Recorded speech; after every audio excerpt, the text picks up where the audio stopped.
तीन पाते डाँडा काटेर कहाँ जान लाग्यो सारङ्गी दाइ पिरतीको भाका भोकेर कुन्नीकै मामा भोले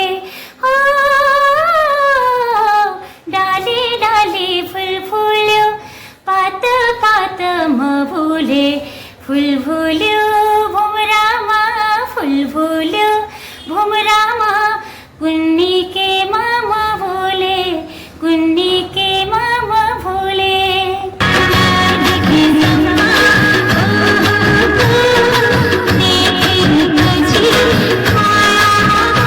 हामीले केही दिन अगाडि लामचोक बजारमा एउटा भिडियो खिचेका थियौँ। दृष्टिबिन बहिनी रेणुका राईले गीत गाउँदै गर्नुभएको र त्यो गीत गाएको त्यो भिडियो चाहिँ एकदमै धेरैजनाले हेर्नु भएको छ अनि धेरै प्रतिक्रिया पनि जनाउनु भएको छ। उहाँको एकदम मिठासपूर्ण गायकी छ र आगामी दिनमा उहाँलाई चाहिँ अझै सफलताको कामना गर्दै धेरैजनाले कमेन्ट पनि गर्नुभएको छ। आज पुनः त्यही लामचोक बजारको पिपलको बोट पनि रेणुका राईसँग भेट भयो र फेरि मैले पुनः अर्को भिडियो बनाएको छु र उहाँको जीवनको सङ्घर्ष पहिलेदेखि उहाँले गीत गाउन थाल्नुभयो कसरी दृष्टिबिन हो भन्ने सम्पूर्ण कुराकानी हामी यो भिडियोमा देखाउँदैछौँ। कृपया हेरेर साथ दिनुहोला। सर्वप्रथम हजुर सम्पूर्णमा म रेणुका राईको नमस्कार। मेरो घर चाहिँ मेचीनगर 11 धुलाबारी झापा पर्छ। तपाईँको त्यो बोर्डमा पनि लेखेको छ 9 वर्षको उमेरमा चाहिँ दृष्टिबिन भएँ भनेर होइन, कस्तो के भएको थियो त्यो घटना अलिकति बताइदिनु सक्नुहुन्छ? हजुर हजुर, मेरो चाहिँ जान्डिस भएको बेलामा अनि मेडिकलमा लाँदाखेरि चाहिँ मलेरियाको औषधि दिनुभएछ नि। मलेरियाको औषधि 2वटा ट्याब्लेट खाने बित्तिकै मेरो आँखाको ज्योति गुमेको भन्ने भनाइ छ। अब म चाहिँ 9 महिना नै सुतेको थिएँ, त्यति साह्रो मलाई थाहा छैन, तर मलाई हस्पिटल लानुभएको मम्मीले चाहिँ थाहा छ। अनि त्यस पछाडि चाहिँ त्योभन्दा पहिला नै तपाईँ गीत गाउनुहुन्थ्यो कि त्यस पछाडि गीत गाउनु थाल्नुभयो? मैले जान्दाखेरि अब गाउँको छर छिमेकमा सबैले भन्दा अग्रज व्यक्तिहरूले भन्दाखेरि चाहिँ सानैदेखि गाउँथेँ, तर जे होस् मलाई स्कुल लेभलदेखि मैले गाएको थाहा छ। मलाई स्कुल कम्पिटिसनहरूमा। पढाइ कहाँसम्म पुर्याउनु भयो? पढाइ त त्यही हो, +2बाट रोकेको। अनि त्यो बिचमा तपाईँले निकै सङ्घर्ष पनि गर्नुभयो, अरूतिर पनि अलिक गायनको लागि के कस्तो गीतहरू गाउनुभयो, रेकर्ड पनि गर्नुभयो कि कस्तो छ? हजुर, मेरो 5वटा रेकर्ड भएको छ, तर खास गरी मेरो जीवन कथामा आधारित गीत चाहिँ 3वटा रहेको छ। धेरै स्रष्टाहरूले सिर्जना गर्नुभएको गीतहरू सङ्गीत उहाँहरूले चाहिँ विदेशबाटै प्रवासबाटै लेखेर पठाउनु भएको कम्पोज गर्नुभएको गीतहरू गाएको छु। यो चाहिँ सिङ्गर रेणुका राई भनेर हजुरहरूले सर्च गर्नुभयो भने मेरो गीत सङ्गीतहरू सबै तपाईँहरूले सुन्न सक्नुहुन्छ। तर अलिक म अगाडि बढ्नको लागि चाहिँ मैले खास गरी मेरो भोकल टोनहरूसँग पनि मैले प्लेब्याक सिङ्गिङहरू मनपर्ने भएको र आधुनिक सङ्गहरू चाहिँ अलिकति मनपर्ने भएकोले आज म अलिक अस्वस्थ भएर पनि बोल्नलाई अलिक मेरो एनर्जी लेभल पुगिरहेको छैन।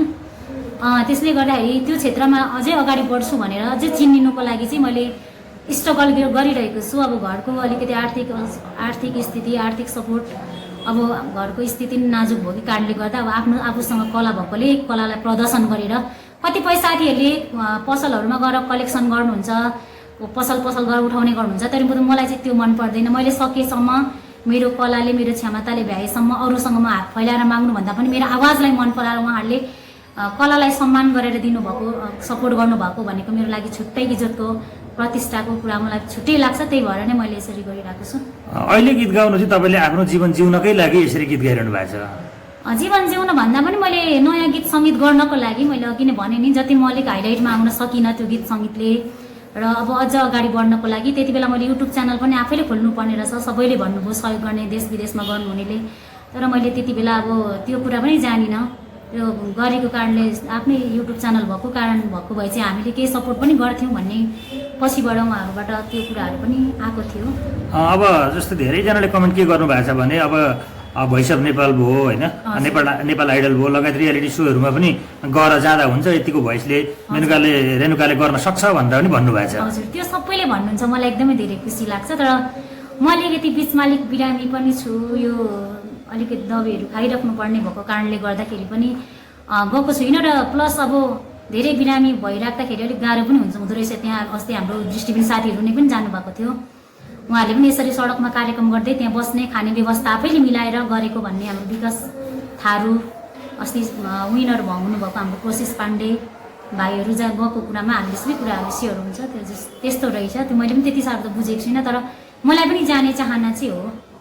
तीन पाते डाँडा काटेर कहाँ जान लाग्यो सारङ्गी दाइ पिरतीको भाका भोकेर उकालो ओह्रालो देउराली भेरालो यो मायाले लाउन सतायो मलाई यो मायाले लाउन सतायो तीन पाते डाँडा काटेर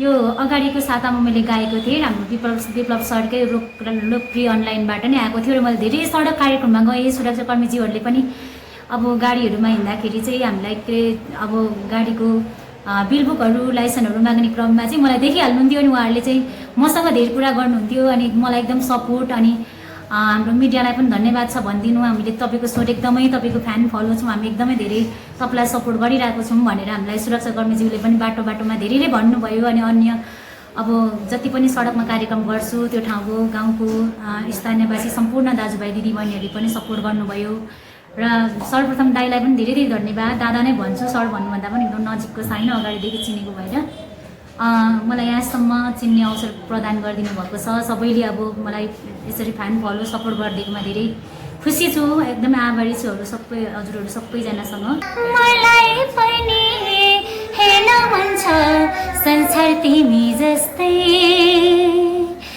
जान मन छ टाढा तरेर जङ्गल तिमी जस्तै मलाई पनि हेर्न मन छ संसार तिमी जस्तै जान मन छ टाढा तरेर जङ्गल तिमी जस्तै मलाई पनि हेर्न मन छ संसार तिमी जस्तै एउटा सपना छ तिमीलाई माया गर्ने तिम्रै भए